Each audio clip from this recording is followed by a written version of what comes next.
got the hat. You're welcome.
Hi, Jack.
The Yamaha Grizzly 600 is the biggest, most powerful Yamaha ATV.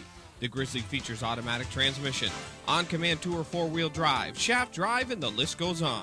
Too big, you say? How about the all-new 2001 Kodiak 4x4? It features an automatic transmission, high ground clearance, and a liquid-cooled 400cc engine.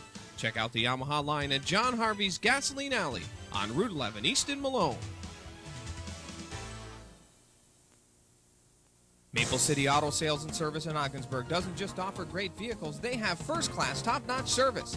Engine diagnostics, gas tanks, mufflers, brakes, tires, batteries, New York State inspections, and so much more.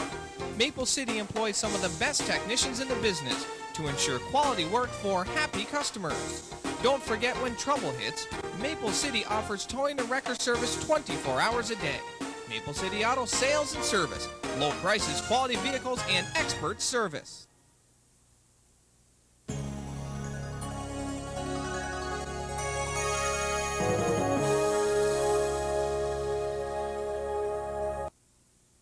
Thomas M. Scarf, Certified Financial Planner with the Investment Center, offers planning for your future. All potential clients are offered 1 free hour of confidential consultation with Tom and are encouraged to call his office to set up an appointment. Your personal financial goals and objectives are discussed, including where you are now and where at some point you would like to be financially.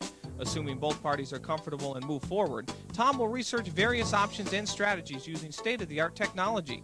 After Tom does his homework for you, you will meet again with him and discuss with him in much greater detail the various investment options or strategies that he feels are best for your personal situation.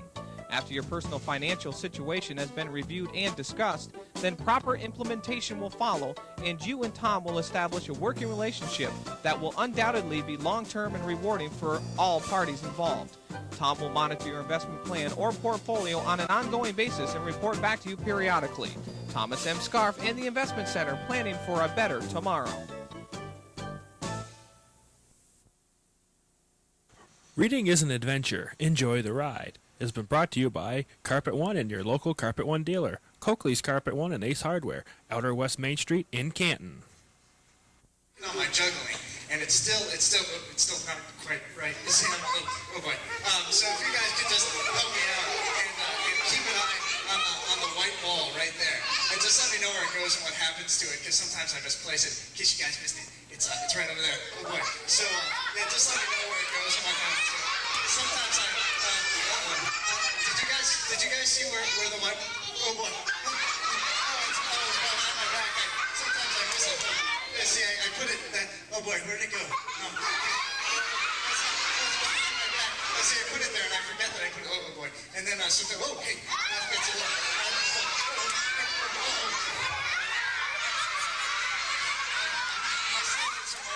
Thanks for helping me out. How's everybody doing today? Well, let me welcome you to the Magic Carpet Time Tour. My name is Rob, and can anybody tell me what my shirt says? Yeah, can you tell me what my shirt says? Director, that's right. I'll be the director for the show today. Now, before we get started, I just want to go over a couple of things. First of all, can everybody show me what a really good round of applause sounds like?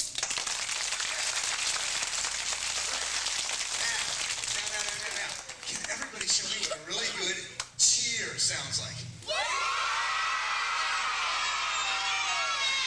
You guys are pretty good. Now, let's see who can tell me what this is. I wonder if anyone's seen this one before. Have you seen this before?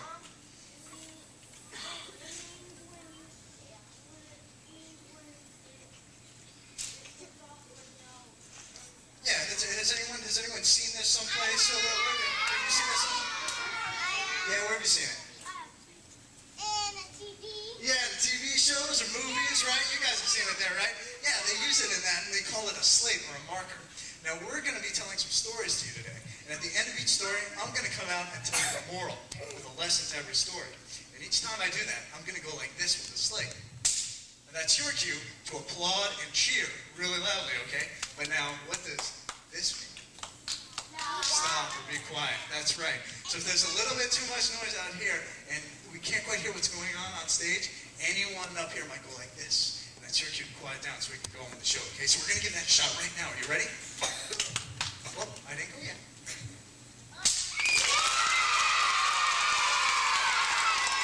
Oh, you guys are going to be a great audience, I can tell. All right. Now, can everybody help me out? Keep in a rhythm. There you go.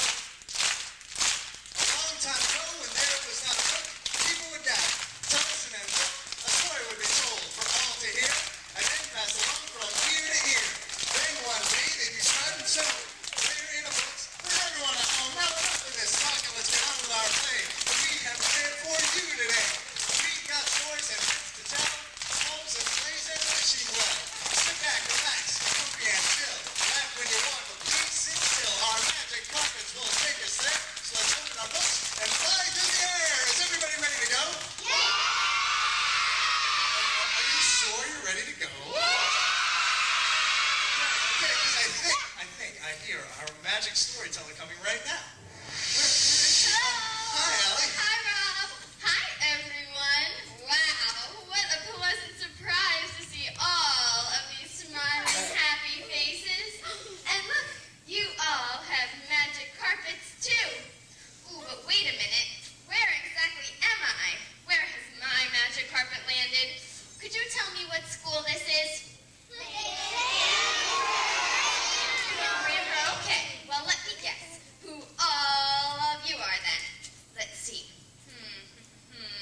Are you hobgoblins? No. No? Thought you were. Let's see. Oh, princes and princesses. No. Oh, wizards. No. Yes. Sorcerers? Fairies? No. Okay, I give up. What are you? You're kids? I would have never guessed that. Well then, who can tell me what grade they're in? Who can tell me what grade they're in? Let's see. Raise your hand. What grade are you in? Kindergarten. Raise your hand if you're in kindergarten. Oh, kindergarten, pre-kindergarten. Raise your hand if you're pre-kindergarten. Yeah, we got some of those. Okay, so let's see. Back here, let's see. What grade are you guys in? Kindergarten. Anybody else? Let's see back here. What grade are you in? First grade. Let's see. Raise your hand if you're in first grade. Got a lot of first grade. Raise your other hand if you're in first grade. Raise both your hands if you're in first grade. Quick, put your hands down. Oh, see, you guys are good. Well, I don't intend to do a formal introduction. That's not really my style. So I'll just say hi. My name is Allie, but my friends, they all call me Al for short. Since you all are my instant new best buddies, I guess you all could call me Al too. Now, I have traveled a long way, past moonbeams, through white fluffy clouds, over mountains and seas, and hey, wait a second. What is this? I don't remember this being here before. Is this yours? No? You know, I remember a story about a boy who found a lamp kind of like this one, and it was magic. I'm trying to remember. What was that story called? Do you know? Aladdin, that's right. Now, supposedly, he was granted 3 wishes when he found a magic lamp. Wouldn't that be great? 3 wishes? Who knows what they would wish for? Who knows what they would wish for? Oh, let's see. What would you wish for? Do you know? What would you wish for?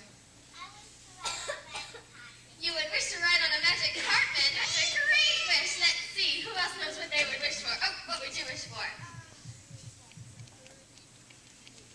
I do. Do you know? A PlayStation. Hey, that's a pretty good wish. Let's see. One more. Who knows what they would wish for? What would you wish for? To ride on a magic carpet. That's a pretty popular wish. Well, you know, I know what I would wish for. I would wish for 2 things. First, I would wish for a brand new fancy magic carpet. And second, I would love a library full of books to read. Opening a book, it's like opening a door to a new world. It's so exciting to turn each page and see what happens next. When I read a book, I feel like I'm in the story. So, what do we think? Should I rub the lamp and see if it's really magic? Okay, but before I do, I think we should all say a magic word like abracadabra. Let's all say abracadabra 3 times really loud.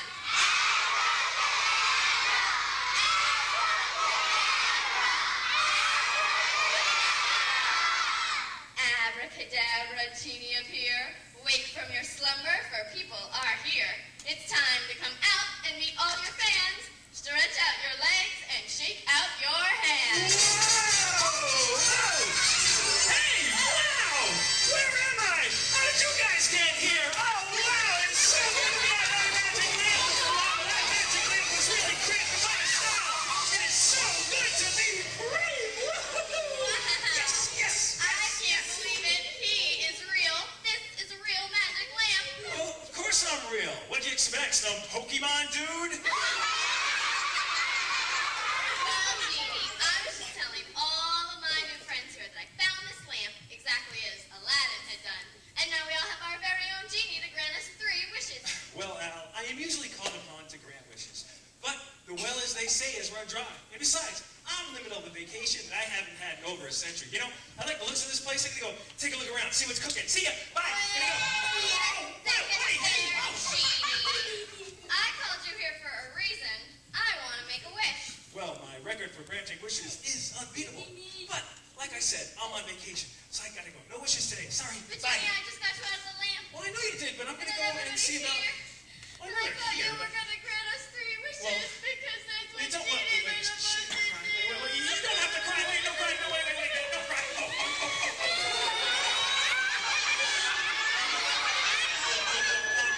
I really do grant wishes. Oh, you do? Yeah. I thought you did. You know what? I was about to embark on a magic carpet ride. Why don't I take you out and all your friends with me? You'll get to see exciting new places, you meet exciting new characters, and you won't have to go back to school for a little while. Yay! Jeannie, how do we do that? Well, that's easy, Al. I just open books and I read, and my imagination takes me on a wild ride. Oh, let me see. I read encyclopedias, I read dictionaries, I read legends, fairy tales, lots of stuff. Wow, Jeannie, I am so impressed. You must love reading. Yeah. So, when are we going on that magic carpet time tour you were talking about? As soon as you and all your friends are ready. But you know the rules. The only way for me to take you on this ride is if I grant it to you as a wish. Oh, well, what do we do to make wishes come true? That's easy. First, what we have to do is clap our hands like this 3 times. 1, 2, 3. And then we have to throw our arms up in the air and say as loud as you can, I wish! Oh, your wish is granted! Woo! Okay, I'm going to share stories with you today, and we're all going to use our imaginations to take us on a wild magic carpet ride. And I'm going to start this magic carpet tour with my favorite kind of story, fables. Now, a fable is a story that teaches us a lesson. And the fables that I'm going to read today were written by a man named Aesop. Hey, who out there knows what the word is for someone who writes a story? What's the word up there? I know. You think you know?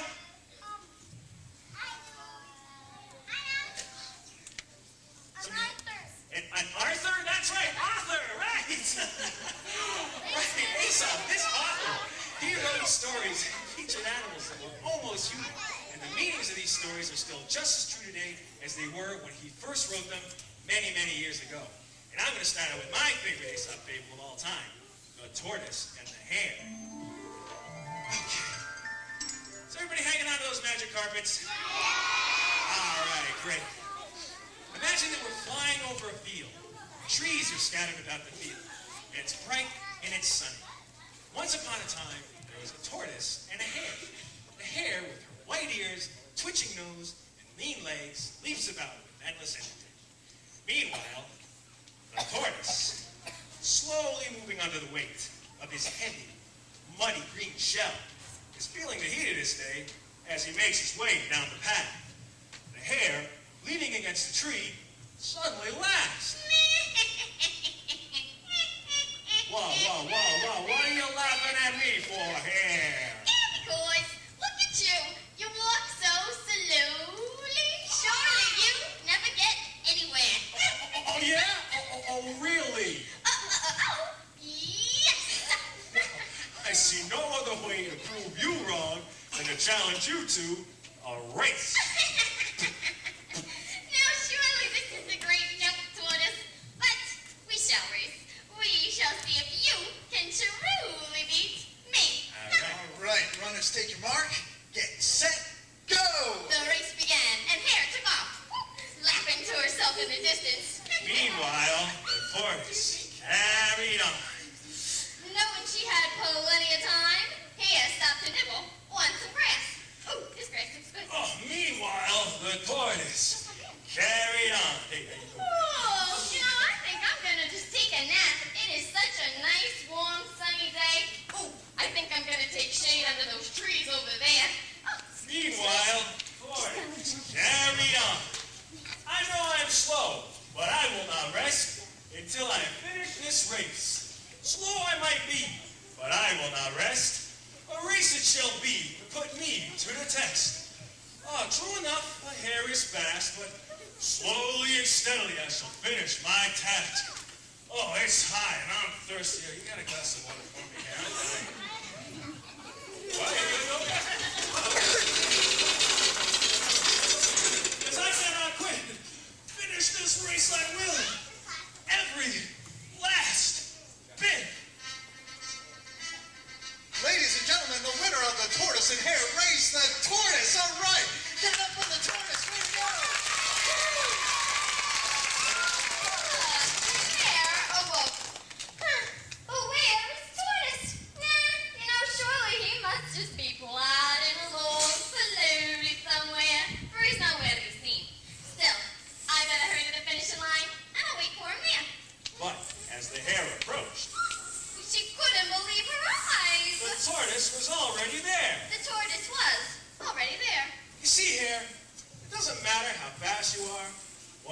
is that you never give up. Remember, everybody, the moral to this story is speed might not necessarily win you a race, but never giving up will always help you achieve your goals.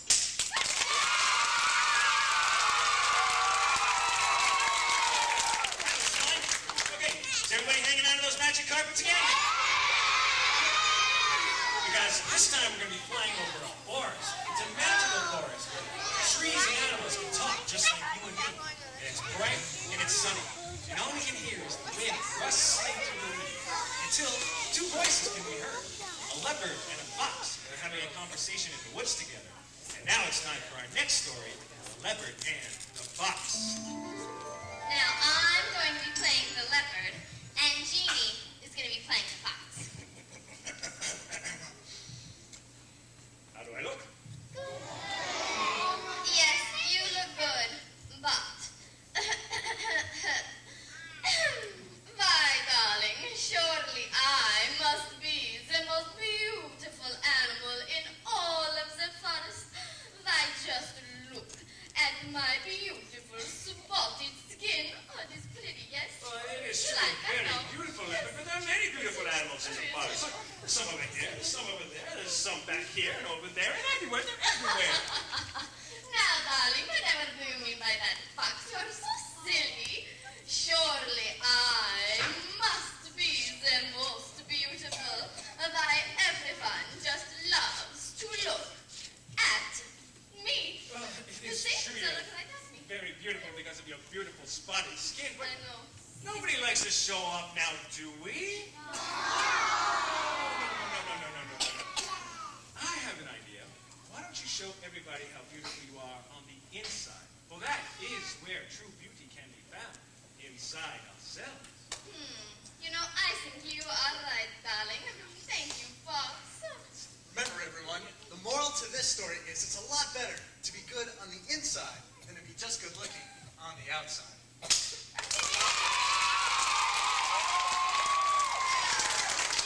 was so much fun. Hey, do you have another fable for us? Yes, I do. And we won't have to travel too far to get to this one. You know what, Al? Why don't you start us off this time? Oh, I would love to. Thanks, Jeannie. Hey, everybody, hold on tight. Here we go. Once upon a time, there was a boy who lived on a farm. Every day, he had to go out into the field and gather his father's sheep to graze. He did not like being out in the field all by himself. Every day, he would arrive and sit down lazily in the lush green grass. Meanwhile, 40 or so fluffy white sheep baaed as they chomped on the cool green grass. Now, has anyone out there ever told a lie and then wished that they hadn't? But you see, I try never to lie. It's not a good thing to do.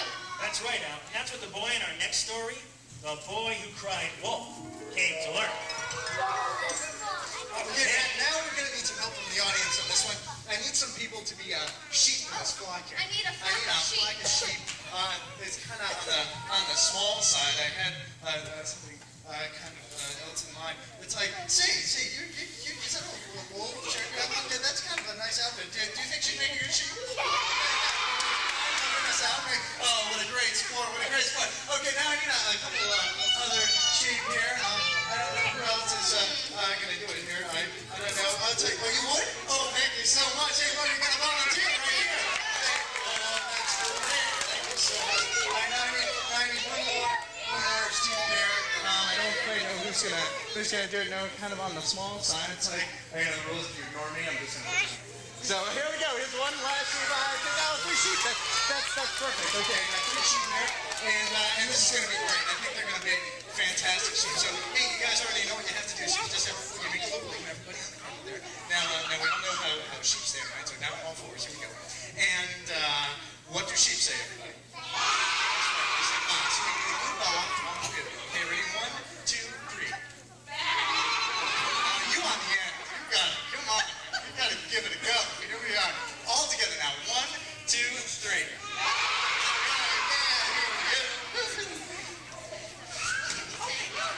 Look at that mischievous boy guarding his flock of sheep. He doesn't know that I can see him. One day, I'm going to steal away his sheep, and it will be mine. All mine.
just didn't know when the boy was lying or when he was telling the truth.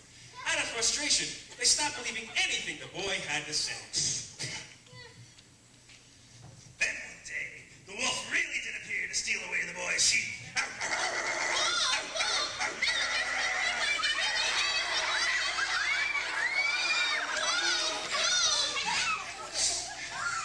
See, the boy lost his entire flock of sheep because he told so many lies. Remember, gang, the moral to this story is it's very important to always tell the truth.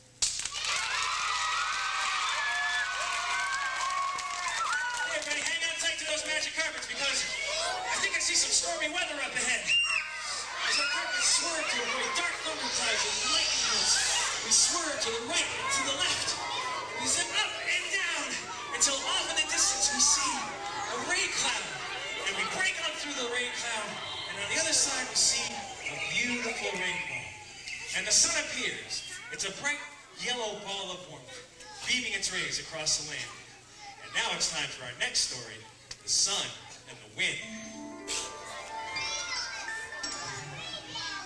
All of a sudden, an argument breaks out between the north wind and the sun. Despite the sun's best efforts to warm the land, the north wind will not stop blowing. I, as the north wind, am more powerful than you because I am cold and swift. With my powerful breath, I rustle the leaves, I make trees sway, kites fly, and boats sail. Why, I am so forceful, people struggle to keep their feet on the ground. Oh, no, wind. I am more powerful than you. With my bright water rays, I give energy to life below. Well, we shall put this matter to the test. Oh, why look, here comes a young girl. We shall see which of us can make her take her coat off first. I shall start. You ready?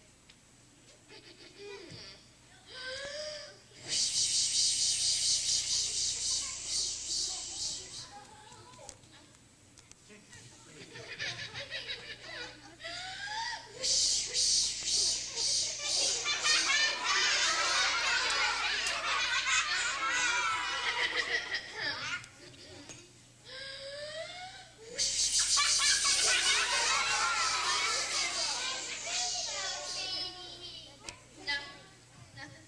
No. Well, it did not work this time, but you can do no better. Oh, I believe a different way. I will win, for I will shine so brightly that the young lady becomes so hot she would have no choice but to remove her jacket. Ha ha ha! You see, you win. Hold up. You get things done better by a kinder manner, such as mine, instead of threats from someone like you. Remember, everyone, the moral to this story is you can get things done a lot more quickly with kindness than with force.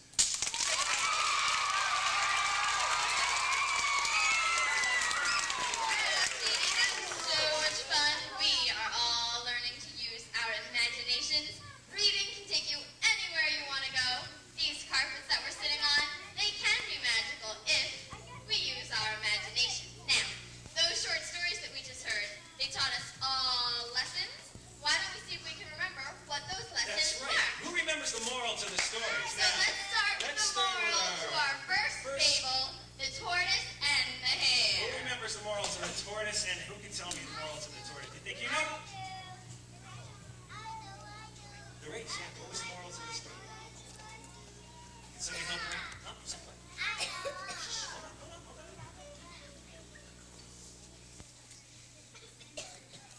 That's right, but what did the tortoise do that the hare did do? Okay, somebody help her out. What do you think it is? You forgot. Oh, do you think you know? That's right, the tortoise never gave up. Right, speed doesn't necessarily help you win the race, but never giving up will always help you achieve your goals. Good job, you guys. All right. What about our next story? The leopard and the fox. Who remembers that? That's a hard one. Who remembers that? I had on those funny glasses. Let's see. Oh, do you remember the moral to the leopard and the fox? What was it?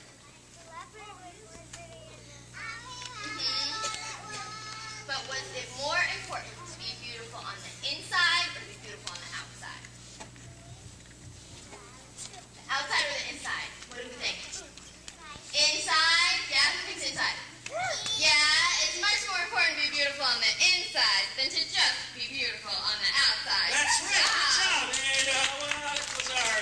story? I forgot. Who can remember? Oh, I remember. It was the boy who cried wolf. Crying Wolf. Who knows the moral to that story? Oh, you do? Okay. What do you think it is?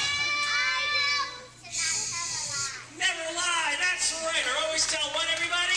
That's right. All right. And what about our last story? The sun and the wind. That's a Sun hard in one. the wind. I don't know. That's a tricky one. Does anybody knows remember? that, huh? Sun in the wind. Oh, let's see. Do you remember the moral to the sun and the wind? Oh, that was the one before. Who remembers the moral to the sun and the wind? Let's see. Do you remember the moral to the sun and the wind?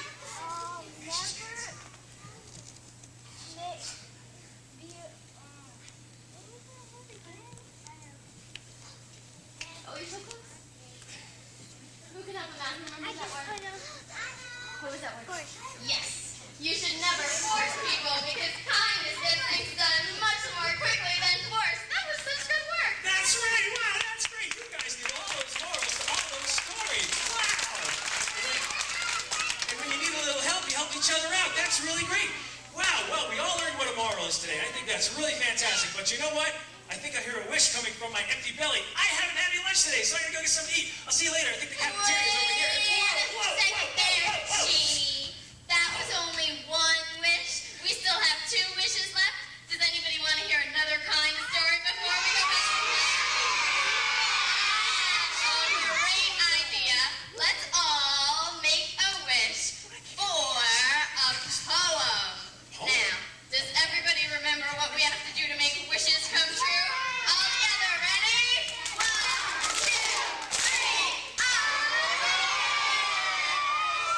Wish is granted. Whew. All right, let me see. A poem. Okay, I know. Jeannie? A really great poem Jeannie? right here on Jeannie, page number excuse 25. me, Jeannie. What? Do you think that maybe I could read the poem? You see, I am very good at reading words that rhyme. In elementary school, I once won a poetry contest. Oh, you did? It's true. Wow, she did, huh? Well, I guess she's the resident expert in the poetry category. If you need me to act, I shall be at your beck and call. Oh, well, thanks, Jeannie. You're welcome. Okay, let's see. Ooh, this is a poem by Shel Silverstein. He is one of my favorite poets. I remember in elementary school, our teacher used to read us From Where the Sidewalk Ends as a special treat. And this poem is great because it shows us that watching too much television can have its consequences. Oh, Jeannie, would you play Jimmy Jet for me in the poem? Sure, I'd love to. Great, thank you. Cool. I'll tell you the story of Jimmy Jet, and you know what I tell you is true. I said he loved to watch his TV set almost as much as you. He watched all day, he watched all night, till he grew pale and lean. From the early show to the late, late show, and all of the shows in between. He watched till his eyes were frozen wide, and his bottom grew into the chair. And his chin turned into a tuning dial, and antenna grew out of his hair. And his brain turned into TV tubes, and his face to a TV screen. Then 2 knobs saying Bert and Horace grew where his ears had been. Then he grew a plug that looked like a tail, so he plugged in little Jim. And now instead of him watching TV, we all sit around and watch him. Remember, all you crazy cats, try not to watch too much TV. Oh, yeah.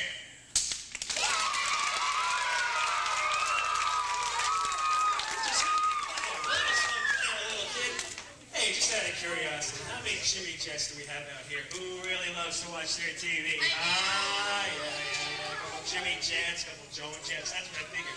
Well, listen up, gang. Remember, reading a book is so much better than watching TV because when you read a book, you get to direct every scene and every character any way you want to go. And There's no commercials. All right, so let me see. We did fables, talked about morals, the poem talked about TV, and I'm out of ideas. So that's it. Just wait 1 second there, Jamie. What? We haven't done my favorite kind of story yet. Favorite kind of story? My favorite kind of story, fairy tale. Fairy tales. Does everybody know what a fairy tale is? Okay. Well, then who can name me one of their favorite fairy tales, huh? What's your favorite fairy tale? My favorite fairy tale is Hansel and Gretel. Hansel and Gretel. Wow, that's a good one. Who can name me one of their favorite fairy tales, huh? What's your favorite fairy tale? Master Magic Carpet. That's a great one. Wow, that sounds familiar too. Wow, what's your favorite fairy tale? Bugs Bunny. That's a modern day one, pretty much. What's your favorite fairy tale? Daffy. Oh, the Looney Tunes are out. What's your favorite fairy tale? The Angry Beavers. Wow, that's one I haven't heard. What's your favorite fairy tale? The Rugrats. That's another modern fairy tale. Wow. Well, as you all know, fairy tales are always magical, mythical stories. And in fairy tales, we always meet giants, witches, princes, princesses, fairies, and lots more. I'm going to read you my favorite fairy tale today, Snow White and the Seven Dwarfs. And what makes this version of Snow White better than all the rest is that a lot of us are going to help tell it. Here we go.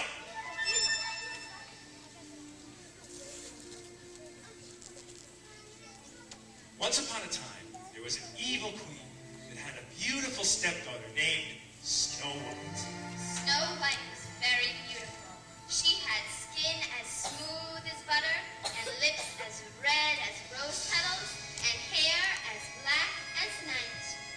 Now this wicked queen had a castle, and in this castle there was a secret room. And in this secret room there was a mirror, and every day she would go to her mirror and say, wait a minute, where's my mirror? Excuse me, Mr. Director, give me a mirror, please. I'm sorry about that. I forgot. I need somebody to be a magic mirror. Give me a magic mirror. How about come on up here. I think I got you one. I got your magic mirror. Give me one of you. Come on up there and just Oh, where's my notes? On the shelf. I think I got my mirror. yeah, it's right here. Thank you very much. Now, every day, oh dear, every day, this wicked queen would go to her magic mirror and say, and say, hello, Nina, on the wall. I always speak the truth. Yes? You, O queen, have beauty rare, Thank you. but Snow White is 10 times more fair. What? Snow White? Who? What? No!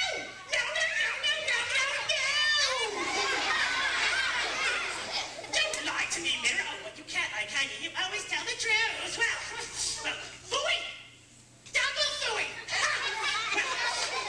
I'm just going to have to get rid of Snow White, I suppose. But how? How shall I get rid of Snow White? I know. I will hire a henchman to do my dirty work for me. Henchman! Okay, now I need a henchman. I need a henchman for the audience. I need somebody to be a henchman. How about somebody over here? How about you? Do you want to be a henchman?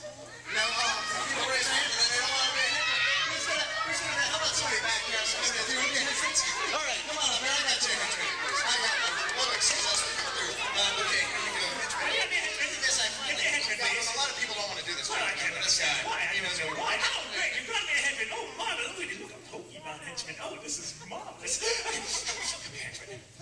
Listen to me, henchman. Go find Snow White and take her into the deep, dark forest and leave her there. But bring me back her heart.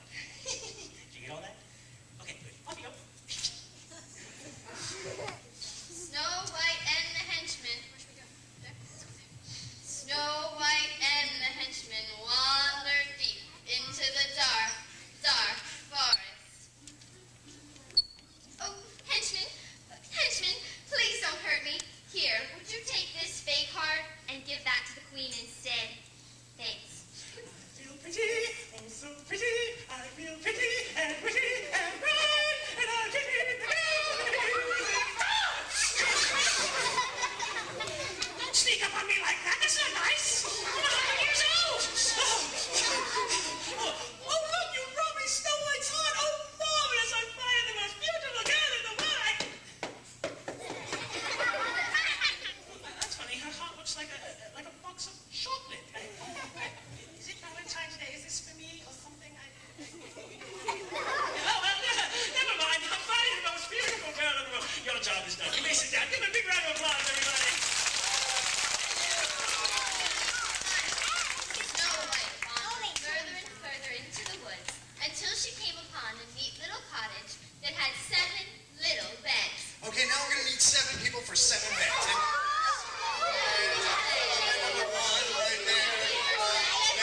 Let's be in middle bed number 4. Bed number, no, okay, bed number 4 right there. Now I need a couple more. Bed number, oh boy, so many. Bed number 5, bed number 6, and one more. Bed number 7. Okay, all right. I can only take 7. That's all I can get. I'm sorry. That's 7 beds. 2. Did I get 2 or 4? 6. Did I miss somebody? Okay. I got 2, 4, 6, 7. Okay, great. All right, now I need everybody to line up next to each other just like that. Hold out your arms straight in front of you. Stay right there. Don't. Snow White decided to try the beds out. I think I'm going to start down that end with my first bed. See how we do. Try my first bed here. No, this bed, it's kind of lumpy. No, I don't think I'm going to sleep there. No. Let's see. Let's try this bed. This bed looks good. No, this bed is itchy. No, I'm not going to sleep there. Let's try this one. This bed is as hard as a rock. I'm not sleeping there. Let's try this one. This bed is tickling me. Stop that. Let's try this one. No, this bed is giggling. No, I'm not going to sleep there. All right, let's try this little bed. This bed looks good. Whoa! This bed is much too soft and fluffy. Goodness me, I couldn't sleep there. All right, let's try my last bed. See how we do. Oh, well, this bed is very comfortable. I think I found my bed for the evening. All the rest of you beds can put your arms down and turn to the side, and you're going to follow the director right off over that way. You're going to come over to my bed, okay? Snow White was very tired. Oh, she slept for the evening. Meanwhile, the 7 dwarves returned home from a long day's hard work. Everybody ready? Okay, come on, let's go. Come over here. Let's go. I hope, it's time for work today. I hope. Oh, hey! Whoa! Oh, Snow White awoke. Well, who are all of you? What are you all doing here? We're the 7 dwarves. We live here. What are you doing here? Snow White told them all her sad story. Well, you see, first there was the evil queen, and then there was the henchman, and I kind of got lost in the woods. It was really all very scary. Oh, that is kind of scary. Well, hey, you guys, come on over here. Hey, dwarf huddle, over here. Oh, leave the mirror alone. Come on over here. Dwarf huddle. What do you think we should let her stay here? What do you think? You think we should let her stay here? Well, what do you guys think, huh? Do you think we should let her stay here? Yes, okay. All right, well, you can stay here with us, but we have one rule, okay? When we're off working in the mines, you don't let anybody in the house when we're not around, okay? Okay, tell you what, everybody gather around Snow White over there. Let's all go over there and keep her company, okay? Meanwhile, back at the evil queen's palace, the evil queen ascends her staircase once again to her secret room, where she finds her magic mirror patiently hanging on the wall. And she gazes into her mirror once again and says, I am back. Nina, on the wall, who's the fattest of them all? I always speak the truth. Yes, I know. You, queen, have beauty rare. Oh, thank you. But Snow White is still 10 times more fair. What? Again with the Snow White? No! Triple booey! Well, I'm just going to have that henchman got the better of me, I suppose. Well, if you want something done right, you just have to do it yourself. How shall I do it? I know. I'll poison an apple, and I'll take it to her. That way, when she takes a bite out of it, she'll fall asleep for 1,000 years. Unless some handsome prince comes by. What chances of that of happening? Do you have a poison apple on you by any chance? Oh, you do! Thank you very much. Marvelous. All right. Well, wait. Where's Snow White? I don't know where Snow White's living. Could anybody tell me where Snow White is? Where's Snow White? She's what? Over there? I'm sorry, all I see is 7 vertically challenged people over there. I don't see her. Does anybody? Where is she standing? Where's Snow White standing? She's behind the 7th floor. Behind? No, I don't see anybody. Where's she standing?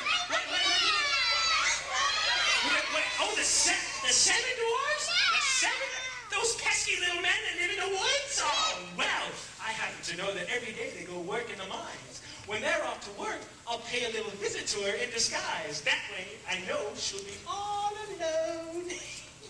Meanwhile, the 7 dwarves went back off to work. Hi-ho, hi-ho, it's off to work you go. Hi-ho, hi-ho, hi-ho, hi-ho, hi-ho, hi-ho, hi-ho, hi-ho. Uh-oh.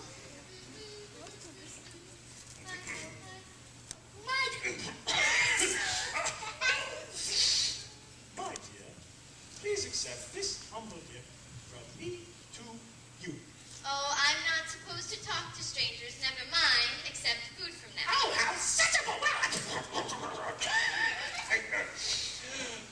Well, perhaps I might just leave it here on your doorstep for you. Oh, very well. Thank you, old woman. Oh, you're welcome. This apple does look delicious. And I am a little hungry. Do you think I should take a bite? No! Just a little nibble probably won't hurt, right? Oh, my. Oh, I suddenly feel so sleepy. Oh, excuse me. Oh. Meanwhile, the 7 dwarves returned home from a long day's hard work. Everybody ready? Come on, let's go. Hi-ho, hi-ho, it's back from work today. Hi-ho. Oh, what? Oh, no. There's something wrong with Snow White. Oh, she's asleep and she's not waking up. Oh, this is terrible. I don't know what to do. Well, we'll tell you what, everybody. Let's gather around Snow White here. Yeah, let's all get around Snow White here. And tell you what, everybody. Let's all get down on our knees, okay? And let's protect her from anything bad that might happen to her in the forest, all right? Meanwhile, back at the Evil Queen's palace, the Evil Queen ascends her staircase once again to her secret room to find her magic mirror, slowly sketching down the wall, and gazes into a mirror once again and says, "It's me again, hello.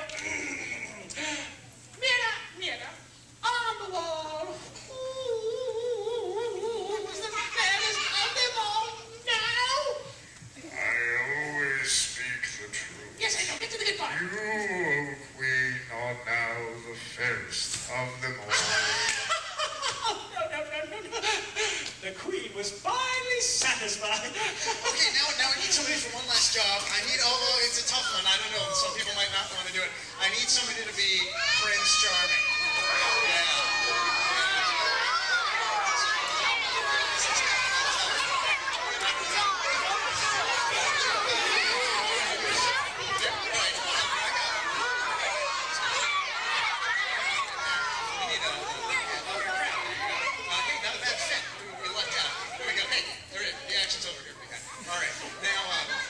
One day, Prince Charming was walking through the forest, minding his own business, when all of a sudden, he saw Snow White sleeping there with the 7 dwarves around her. And he took one look at her. He was so overcome by her beauty that he so wanted to kiss her.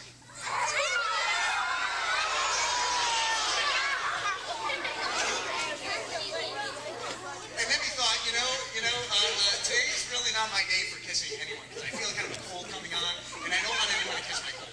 So instead, what I'll do is I'll just blow her a kiss like this. Mwah. And then he thought, blowing kisses, that's not such a good idea either, because it's a windy day, and you never know where those kisses are going to land. It's not a good idea. So instead, here's what I'll do, because I think I've seen this magic spell before, and I know how to break it. All I have to do is say 3 times, really loud, wake up.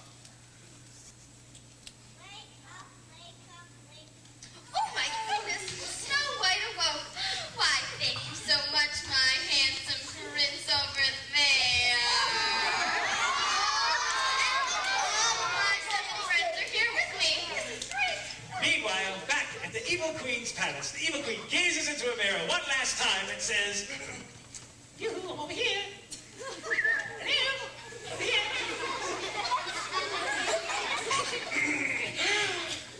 Mirror, on the wall, who's the fairest of them all? Like we don't already know." I always speak the truth. Yes, I know. You, O Queen, have beauty rare. Oh, thank you, that's good, that's But good. Thank you, Snow that's good. White is alive and 10 times more fair.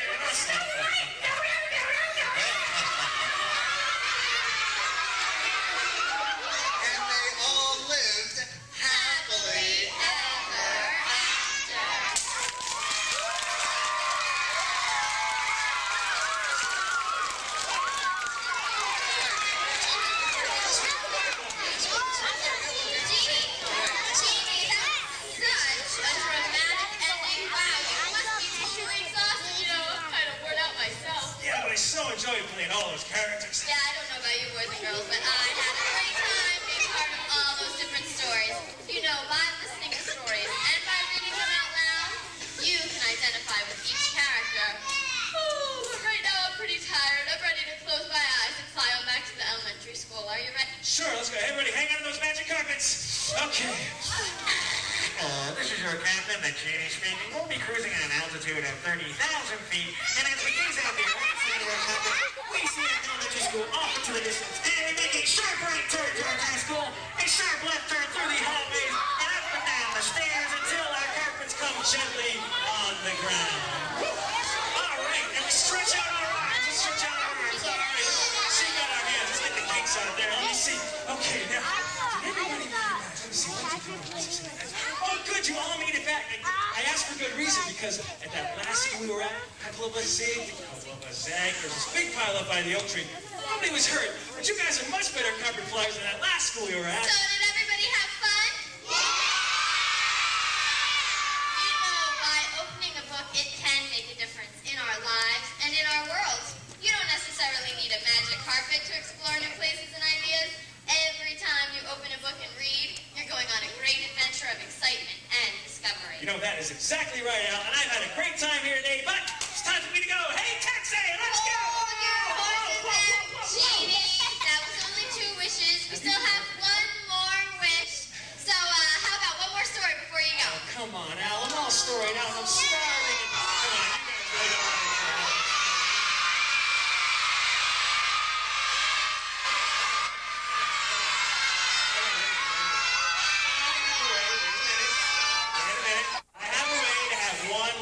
Wish come true, but if I grant you this last wish, do you, Al, do you and your friends, do you promise to stop making wishes for today? Oh, Genie, of course we promise. You promise? Yeah. Promise? Yeah, we promise. Wait, Piggy swear. Genie. Piggy swear. Genie. Piggy swear. Genie. Piggy swear. Genie. Piggy swear. Piggy swear. Oh, Piggy fine, swear. Piggy swear. Piggy swear. Piggy swear. Piggy swear. All right, everybody, get ready to have one final wish come true, but I think you all know what you have to do to make wishes come true by now. We all remember what to do, right? All together.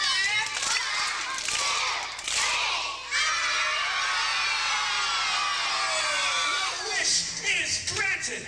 All right, get ready to have one final wish come true right before your very eyes. But in order for me to do this, I'm going to need the help of our director friend, Rob. Where is Mr. Director Rob? There he is. Abracadabra. That's right. You're all going to receive a book today. And with books, you can go on a magic carpet ride whenever you want, wherever you want, with all your friends. Wow, Genie, that is so nice of you. Hey, could everybody help me thank Genie for being such a great tour guide through our imagination?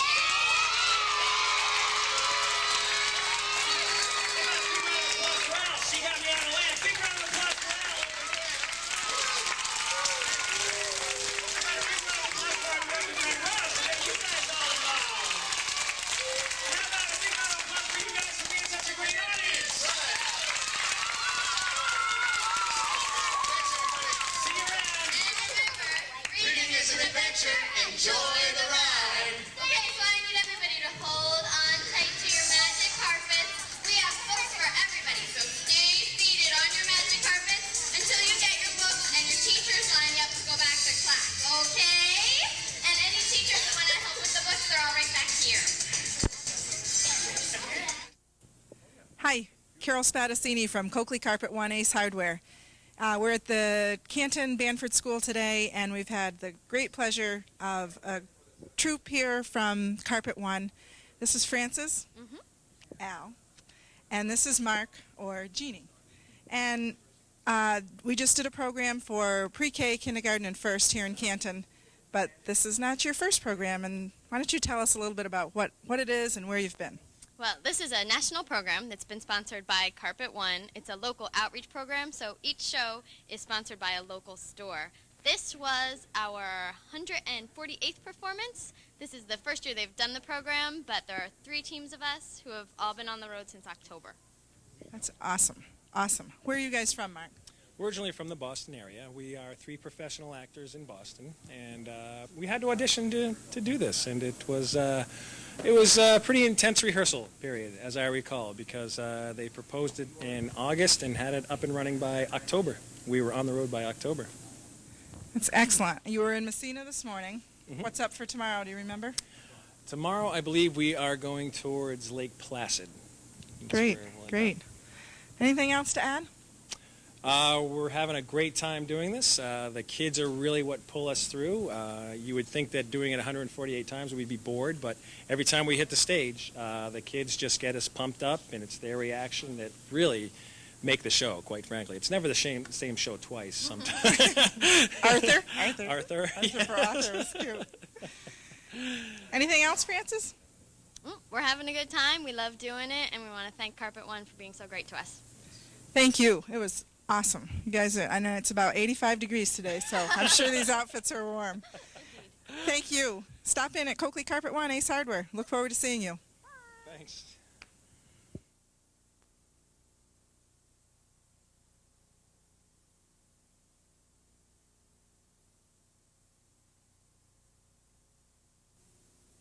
Want the biggest, most powerful ATV? Yamaha has it. The Yamaha Grizzly 600, featuring a fully automatic dual-range transmission, shaft drive, on-command 2- and 4-wheel drive, and the list goes on. Too big, you say? How about the all-new 2001 Kodiak 4x4? It features an automatic transmission, high ground clearance, and a liquid-cooled 400cc engine. Check out the Yamaha line at John Harvey's Gasoline Alley on Route 11 East in Malone.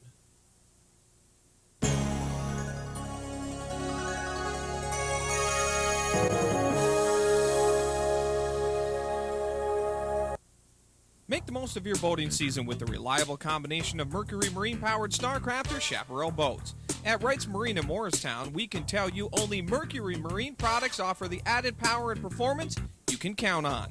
If you're into fishing, skiing, or cruising, you can't do better than Mercury-powered Starcraft or Chaparral boats.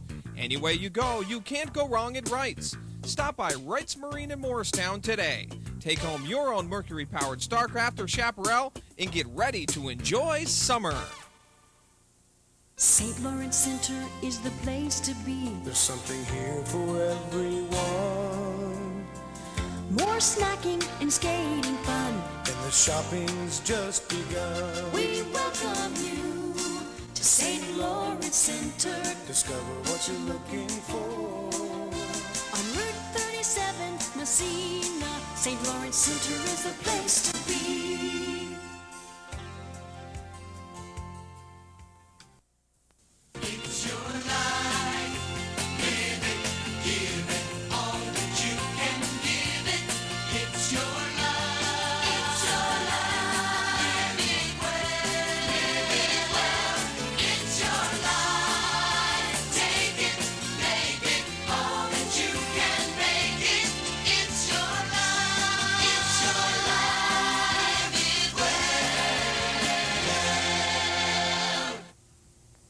My name is Cliff Westerling, and I want to welcome you to another edition of Your Health Matters.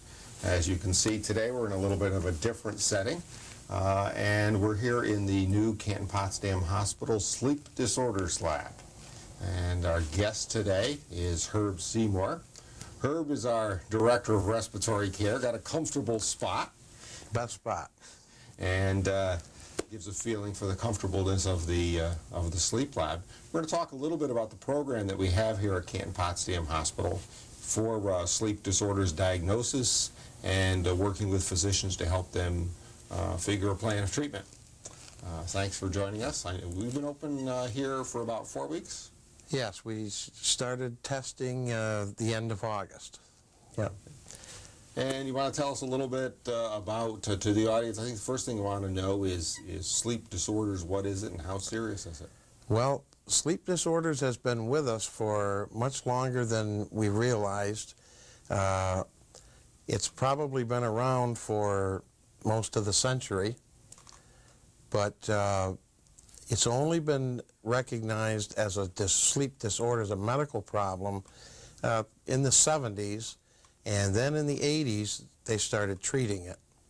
So our own particular situation here has been about 3 to 4 years in the making. And we took our time because we wanted to do it right. And I think when you have the tour here today, you'll see we're pretty proud of the way it turned out. We've got a beautiful 2-bedroom sleep lab here and very well outfitted to try to make the patient feel as close to their home situation as we can. Now, in the process here, Herb, we're working a little bit with you work through the process selecting a firm to work with who's Yes. got a lot of experience with sleep disorders, treatment, and Yes, diagnosis. And that firm is, what's the name of that firm? That firm is National Sleep Technologies. They're one of the nation's leaders in sleep testing. We interviewed with probably a good 6 different sleep-oriented companies, and we feel we've made the choice. We took our time, and we feel we made the right choice. These people are leaders in the nation, and we have a vast resource to call upon in the field of sleep studies. Now, as far as the sleep studies themselves, the number one sleep disorder that we'll be dealing with, at least at the beginning, will be obstructive sleep apnea. And in all the literature that you read, you can see anywhere from 24 on up to 40 million Americans suffering from this disorder. And so this is what we're looking for in our testing. And what is sleep apnea? What sleep apnea is, it's during the course of a person sleeping at night, you can have periods where you stop breathing. Episodes, we would call them. Now, it's not abnormal to have some of these episodes, but if you're having, less than 7 a minute, 7 an hour? Or 7 an hour, I'm sorry, excuse me. It's not abnormal. They don't consider that abnormal. But when you start having hundreds of them in the course of a test over a 6-7 hour period, then you're dealing with a sleep disorder. To give you an example, one of the patients we tested in early in our program here had 85 episodes per minute. So this was a severe disorder. And what happens is, when you have these episodes, they last for maybe a few seconds, maybe 20 seconds, and then they arouse the patient. That's the good part. They arouse, So you basically stop breathing. Yes. But then you wake up to catch your breath. That's right. And if that happens enough, you don't get any sleep. That's right. You don't get any restful sleep. There are 4 levels of sleep listed from 1 as the least restful to 4 as the most restful. So they consider 3 or 4 levels restful sleep. But if you're in the 1 or 2 category, and that's what these arousals cause, you to stay in that level, you're not getting a restful sleep. Therefore, that can lead to many problems during the daylight hours. People falling asleep at the wheel, people falling asleep at their jobs. In fact, New York State Police have issued statistics over the past year where they're saying approximately 70% of automotive accidents on expressways are sleep-related, people falling asleep at the wheel. So these are the kind of things we're looking at. The good side of this is when we identify obstructive sleep apnea, it's very easily treated now. So somebody who, I know interrogations, you see the old films, they keep people from sleeping. And it disorients them, and they're really not able to function. And in effect, that's what's happening to some people who may not realize it. It's not just about that if they're snoring that, gee, it's a discomfort because their spouse is unhappy with the noise. I mean, they're actually being severely sleep deprived. Sleep deprivation can lead to many, other than the problems of falling asleep at the wheel and not functioning well over a long term. They're going to lead to other problems that the patient are going to face, medical problems down the line. Well, let's pretend now that we've got a patient coming in here and get you out of your easy chair for a minute there, Herb. Okay. Because we're here in the sleep lab. Yep. And we've got 2 rooms that are set up like this. Yep, a mirror image. Okay. They're identical, back to back here. The patient would come in, would arrive here at the lab. The tech is going to have them sit down here in a chair, and he's going to go over the procedure with the patient, explain to them just what's going to take place. We have a Now, do patient. they come in at in the morning? No, they come in the evening. They come in at night. The tests are at night, approximately 6 to 7 hour period. The patient arrives here 8:30 in the evening. Okay. And when the tech gets them here, explains everything to them, they can sit in our easy chair and watch a patient information video, and then he's going to hook them up for the test. And you can see on the back of the door over here the wiring harnesses, and they're going to be wired up pretty good for the test. There's a lot of wires because there's a lot of readings that they get off this test. Now, after those wires are hooked up to the patient over there, then they hook up, where's our box? Oh, here it is. Then they hook up to this box, which would be hanging up over the bed, and all of those wires lead into this box, and this box plugs in to this cord, which leads over to the electronics which we have in the drawer.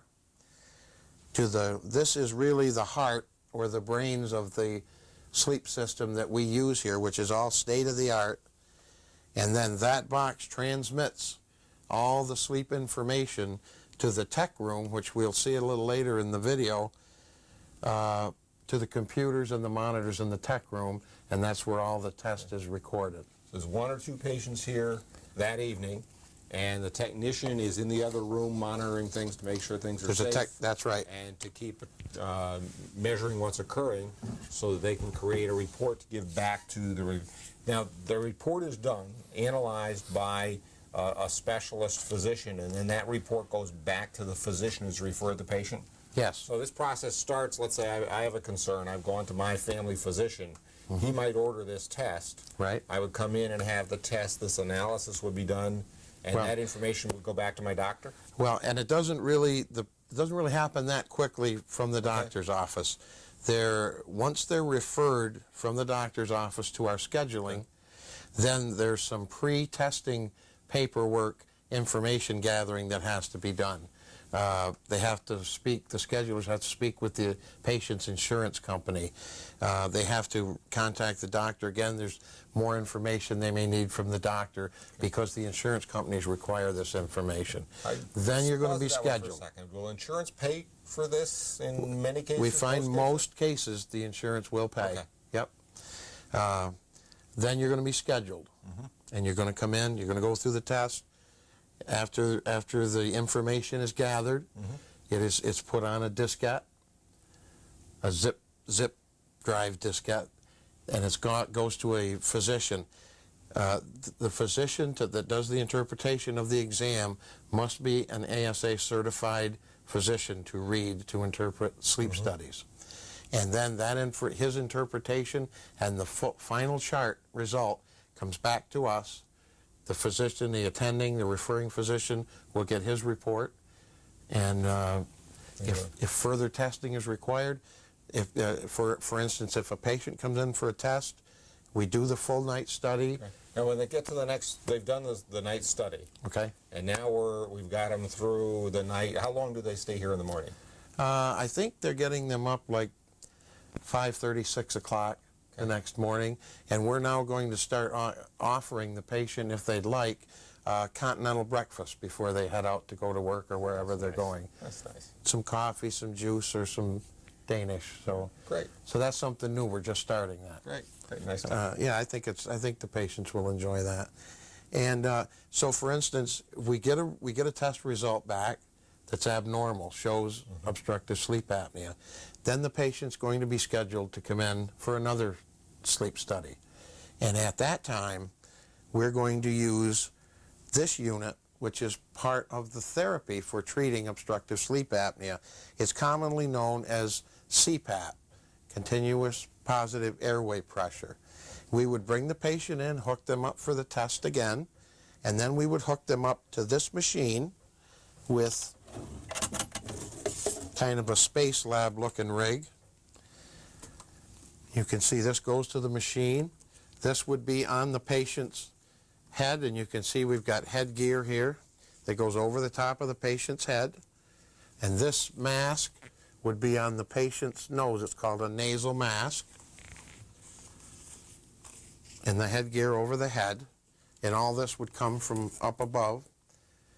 And then we're going to set pressures on the CPAP unit, starting low, and then titrating, making adjustments as they watch the sleep study to the point where the patient is not having the periods of apnea, and they're moving into the restful sleep level. And at that point, you know you've treated the problem, you've treated the abnormality, and then the physician's going to, at that point, I'm sure, order this type of therapy for the patient at home. And the remarkable thing about this is, with this therapy has such an immediate effect on most patients that after one night on the CPAP, they awake the next day like a new human being.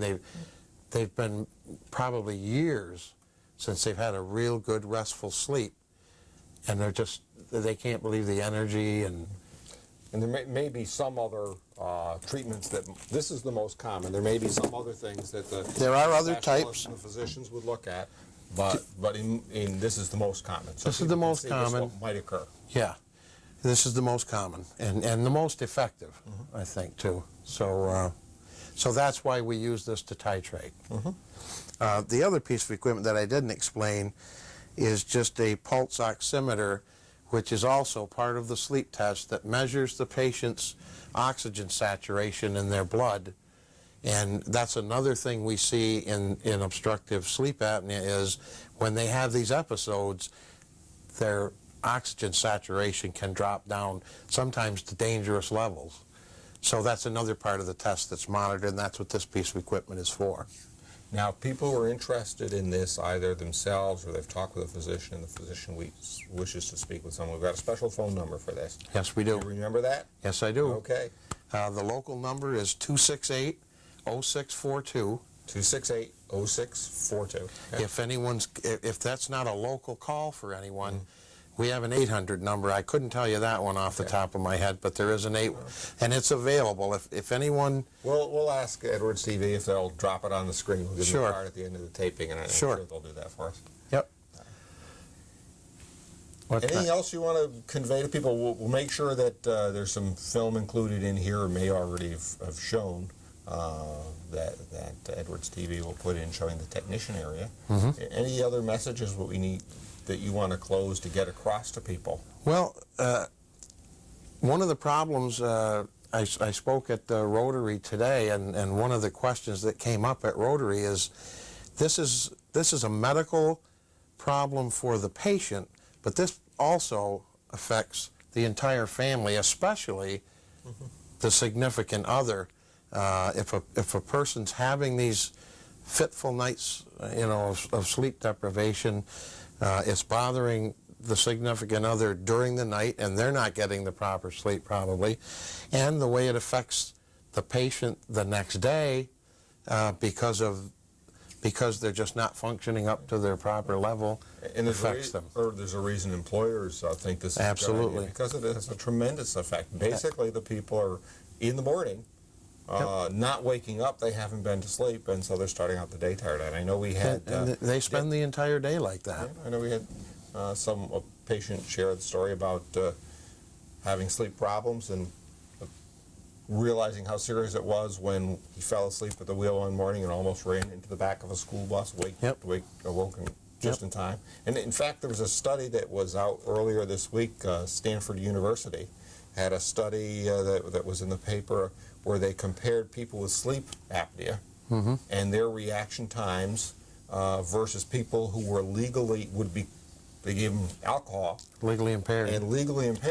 And the people with sleep apnea, many of those people, their reaction time by their sleep deprivation was greater, was slower. Yeah, it was less, than the people who had been consuming the alcohol when they took comparable groups. So it's a significant impact on life. If people are falling asleep during the day, that's one of the indicators. snoring is an indicator. And I think you have a form that you, kind of a quick test form if people want to. We have a brochure.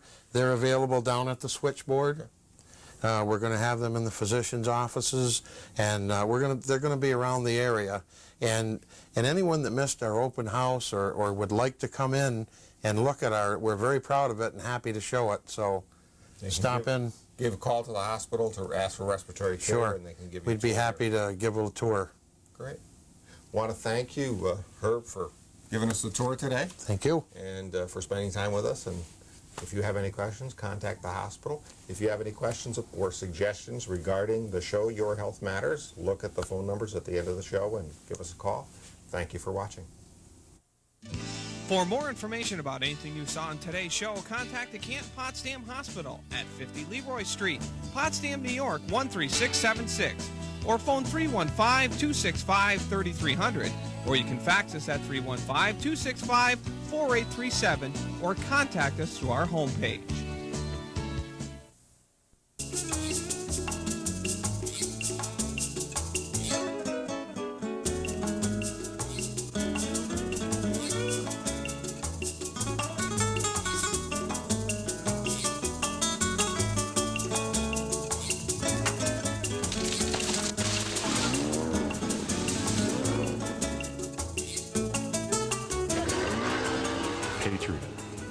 It may take more than just your breath away. The Thousand Island Seaway region is 4 seasons of fun. One of the many exciting events is the 2001 Ogdensburg Regatta, Thunder on Wheat House Bay. Come and join the fun June 15th, 16th, and 17th with 11 classes of hydroplane racing. Sponsored by the Ogdensburg Chamber of Commerce. Tickets are $5 per day, 8 for 2 days, Friday is free. For more information on this and other exciting events, call the Ogdensburg Chamber of Commerce at 393-3620 or St. Lawrence County Chamber of Commerce at 386-4000. Looking for a rugged ATV with a fully automatic dual-range transmission? The Kawasaki Prairie 3 and 400 has it. 2 and 4-wheel drive, good ride, good brakes, shaft drive, and a nice soft seat. John Harvey's also carries the Kawasaki Mule in 2 and 4-wheel drive, also available in a diesel engine. Utility vehicles that work hard and offer side-by-side seating. The Kawasaki lines of ATVs and mules can be seen at John Harvey's Gasoline Alley in Malone.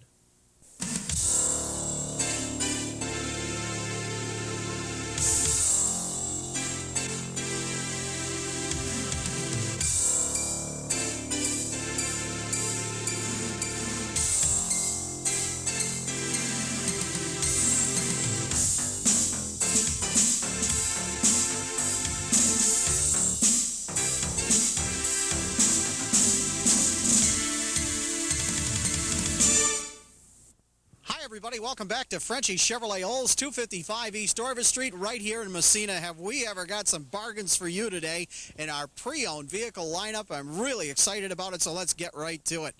How about this to start with? You are looking at my favorite pre-owned vehicle on the lot right now, a 2000 Chevy Monte Carlo SS from Chevrolet. Oh boy. Now, this is a dream machine. It features AM/FM stereo, cassette CD player, air conditioning, rear defrost, cruise control, a message center, beautiful leather interior, and check out this neat feature. You can control the AM/FM stereo, cassette, and CD player from the steering wheel. How do you like that? There's a seek, a mute, and I believe that there's a volume control on there as well on the steering wheel. Now, this is stock number 2770B. You might want to write that down. And this gem, let me tell you this, was selling for $22,495. Now that's a great price on this gorgeous Monte Carlo. But right now, we are offering a special price of just $18,839 or just $399 a month with 0% down. Now the tax is included in the payment price I just gave you. And this deal is based on approved credit, but I know there are some Monte Carlo people out there that have been waiting patiently for a deal like this to come along. Well, here it is. Come on in and see this beautiful pre-owned vehicle today right here at Frenchies. Now, if you're looking for something just a little bit different at a reasonable price without sacrificing a whole lot, then how about a 2000 Chevy Cavalier with only 20,000 miles on it? Now, this economical car has a 4-cylinder engine, which will save you money on the gas, automatic transmission, front-wheel drive, air conditioning, power steering, AM/FM stereo, cassette, dual airbags, 4-wheel ABS, and a whole lot more. Now, the price on this Cavalier was $10,995. That's right, $10,995. Now, right now at Frenchies, you can get this great car for just, you better sit down for this one, just $89.95. That's right, $8,995. But how about this? There's an or in here. Or how about $199 a month with 0% down? Now, the tax is included in the payment price, so come on in and see this bargain for yourself right here at Frenchies. And I'll tell you right now, if you have any inclination of getting this car, you better come right away, because with a payment like that or a price like that, it's not going to stick around Frenchies long. Come on in and see it today. Now, you people that are in construction or have a construction business or are looking for something to just kind of run around in and put things in the back, and you don't want to pay a whole lot of money for something right now, this definitely is a great deal for you. This is a Chevy S10 LS truck. Now, it features 2-wheel drive, power steering, AM/FM stereo, cassette dual airbags, 4-wheel ABS, and lots more. Now, this truck was selling for just $10,495. All you got to do is come on down here to Frenchies, and you'll see that price right on the sticker, $10,495. Right now, you can have this truck for a mere $8,345. That's it. $8,345. Now, there is a price, at this price right here, that's hard to refuse. And, of course, tax, title, and registration. Now, that'll be extra, of course, but come on in and see this great truck today here at Frenchies, because, like I said, you people that are in the construction business and so on, this is a fabulous bargain for you to have a truck to run around in and do those little things where you have to run back and forth all the time. That'd be great. We would love to have you come down and take a look at the fabulous pre-owned selection that we have here at Frenchies. If it's trucks you want, we've got it. If it's sport utility vehicles, we've got it. We have a great selection, cars, and we have something in everybody's price range. And you people that are sitting at home and you have kids that are going off to school and going to college, and you want good, reliable transportation at a really reasonable price and send them on the way the right way, come on down to Frenchies and take a look at this fabulous lineup we have for you. And, of course, if you're looking at new, what can I tell you? What a great lineup we have in new. But we also have great service to go along with it. Our service department, boy, they're there for you if you need them. Collision center, and, of course, our parts department as well. We back it all up with those great features here at Frenchies, as well as having a great selection of vehicles. It's all right here at 255 East Orvis Street, right here in Massena, Frenchies Chevrolet Olds.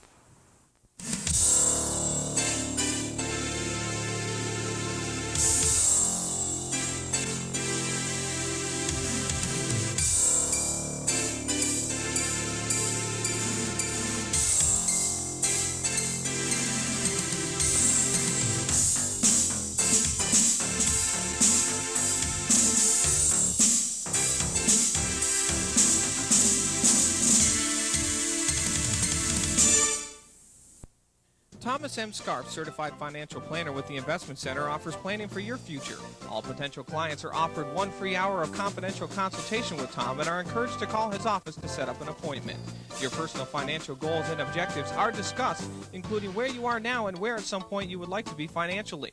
Assuming both parties are comfortable and move forward, Tom will research various options and strategies using state-of-the-art technology. After Tom does his homework for you, you will meet again with him and discuss with him in much greater detail the various investment options or strategies that he feels are best for your personal situation. After your personal financial situation has been reviewed and discussed, then proper implementation will follow, and you and Tom will establish a working relationship that will undoubtedly be long-term and rewarding for all parties involved. Tom will monitor your investment plan or portfolio on an ongoing basis and report back to you periodically. Thomas M. Scarf and the Investment Center, planning for a better tomorrow.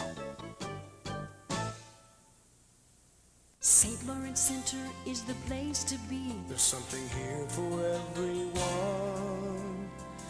more snacking and skating fun. And the shopping's just begun. We welcome you to St. Lawrence Center. Discover what you're looking for. On Route 37, Massena, St. Lawrence Center is the place to be.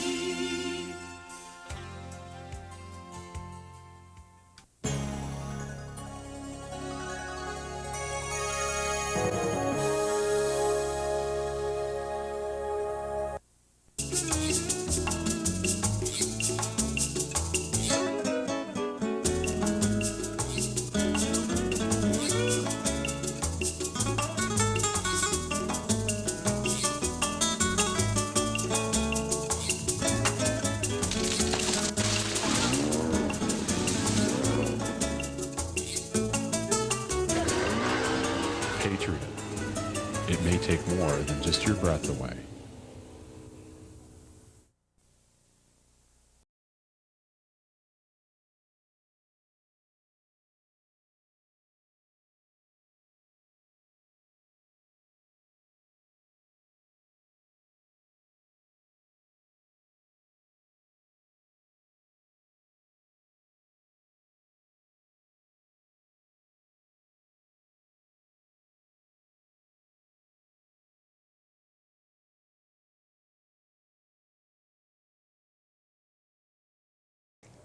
Welcome to Assembly Calendar. I'm your host today, Valerie Pettigras, and with me representing the 110th Assembly District, which includes Franklin, Clinton, and St. Lawrence counties, is Mr. Ortloff. How are you? Pretty good. How are you, Valerie? It's great. It's always nice to see you. It's always nice to have a show. We've got a lot to talk about today, mostly focusing on the budget.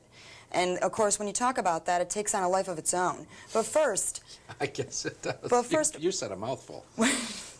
Why don't we talk about the update on the sales tax on gasoline? Your side of the aisle has, proposed something, and it was supposed to run from Memorial through Labor Day weekend. And why don't we talk about where we stand in that process? Sure, let's do that. Tell me all about it. Well, we have collected over 110,000 signatures all over the state, so you've spoken. And if you haven't had an opportunity to do so, you can still drop a card or a letter or a phone call and let us know how you feel. But over 6,000 people in our Assembly District alone called for this, not repeal, just a temporary suspension. The Senate has passed a complete repeal of the sales tax on gasoline. And we're waiting to see if Speaker Silver will listen to the voices of those 110,000 people. Do you think that that's something that could be made permanent? As you had spoken about with the Senate? Personally, I think it should be made permanent, but the fact that we're only proposing a summer suspension shouldn't take away from the other issue. It is important to help our tourist economy. Absolutely, and that's the lifeblood of the North Country, of course. We've talked about that before on the show. We've got some video to go to, but before we do that, we've also mentioned the fact that I know that as a consumer, I never used to look at the prices at the pump, and I scrutinize them a little more closely now because it's outrageous, almost $2, for a gallon of gasoline.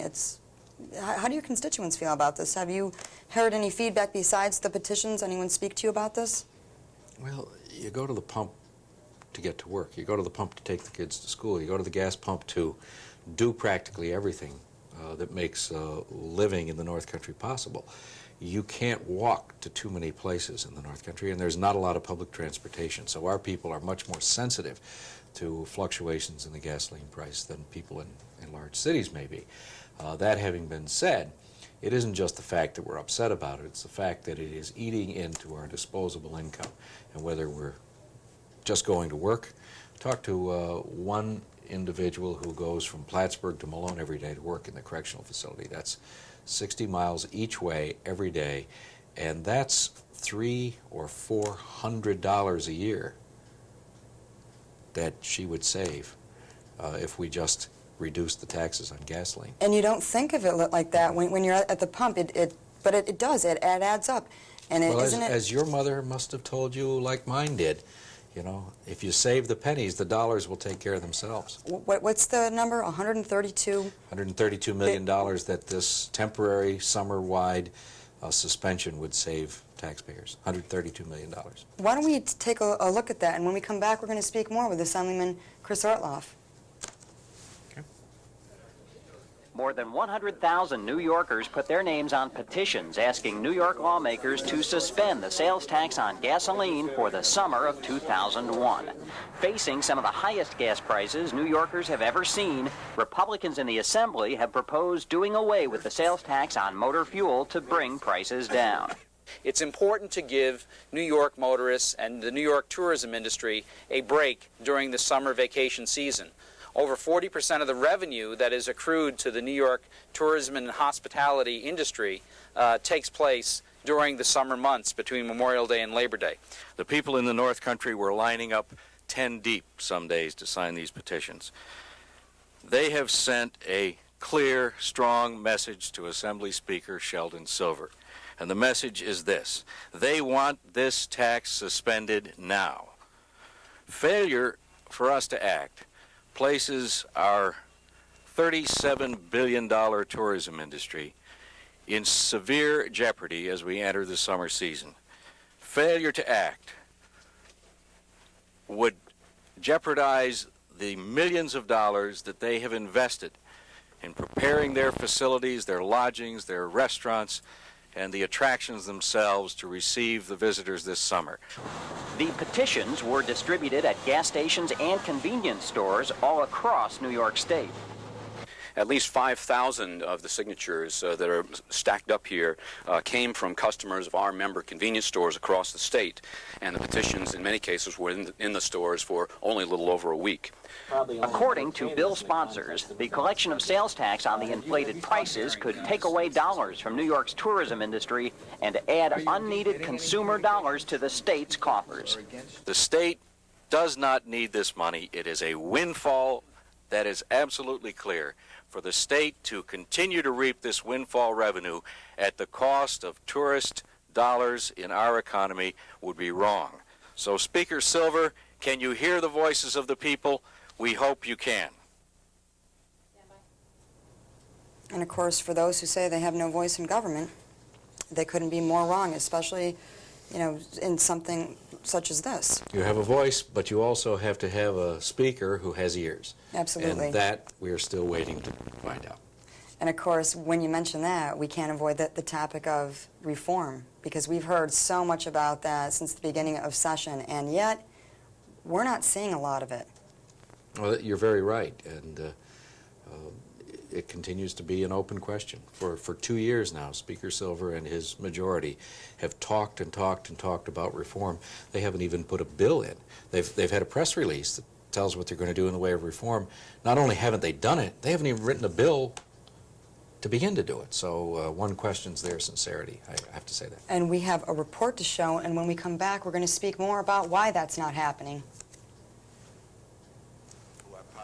Still frustrated by the legislature's inability to get budget talks moving, more than a month and a half after the budget was due, Assembly Republicans are quick to point out that the Assembly's majority has yet to make good on promises made 1 year ago to reform both the budget and legislative process.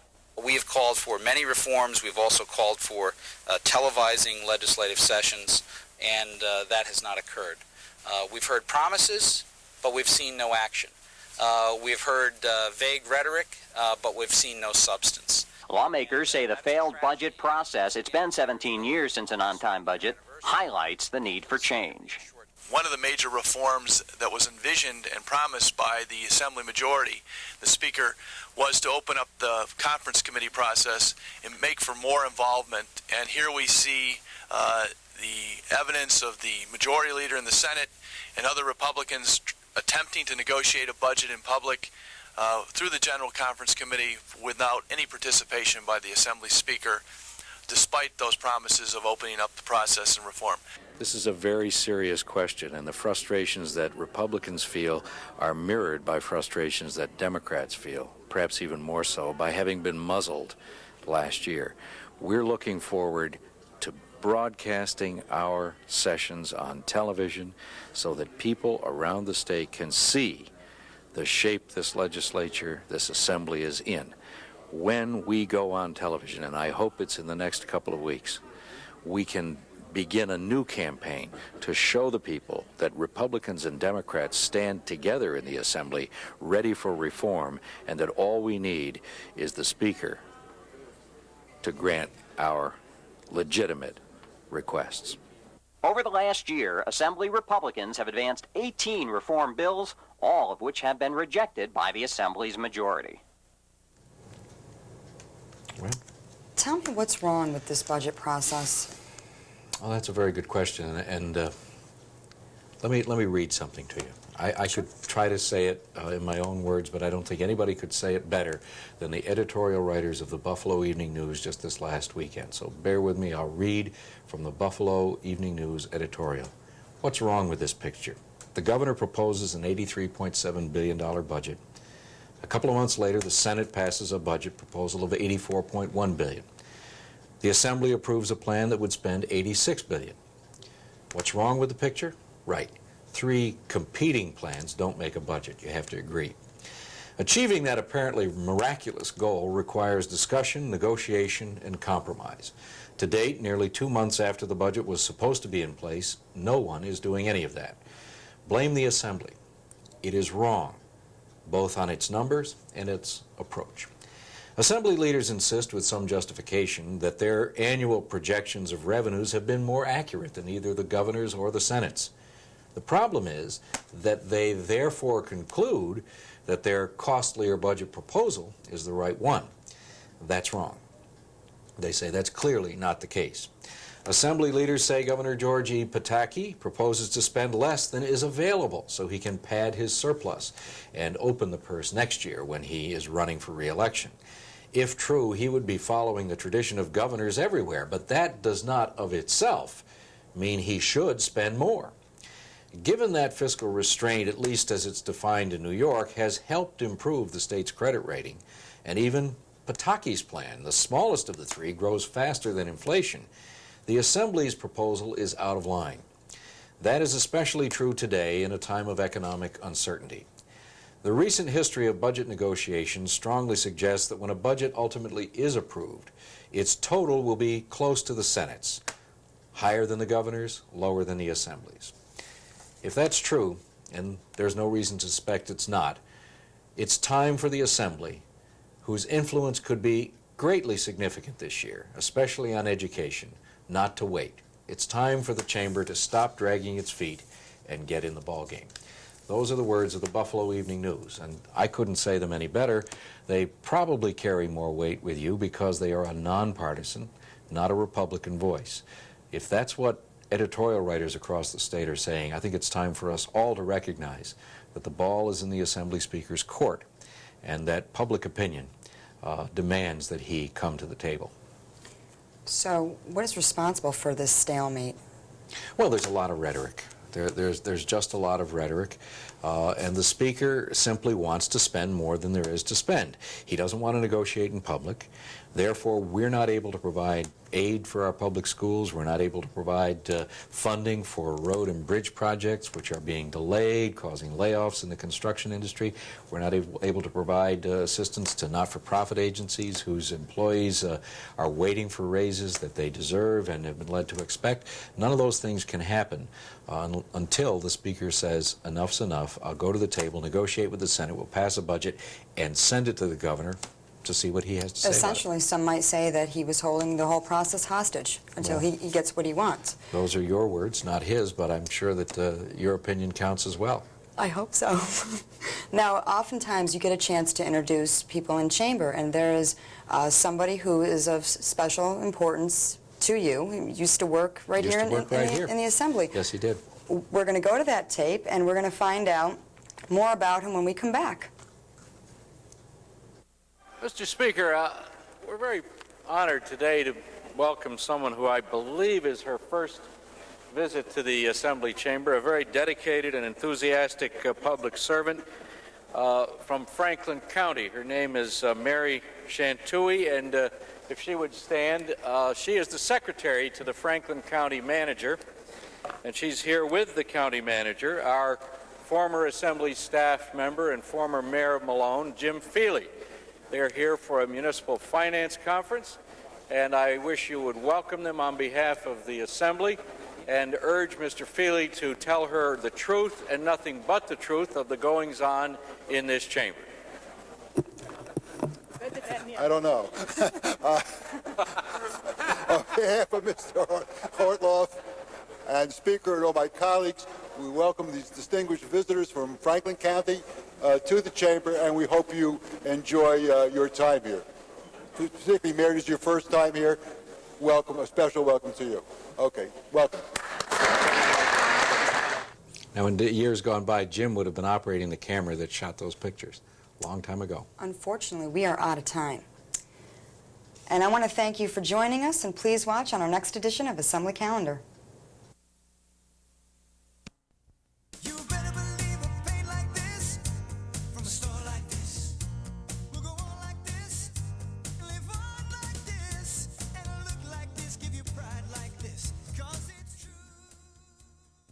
Hi, Sue Caswell from Caswell True Value in Waddington, and we're here to bring you the next True Value paint tip of the week.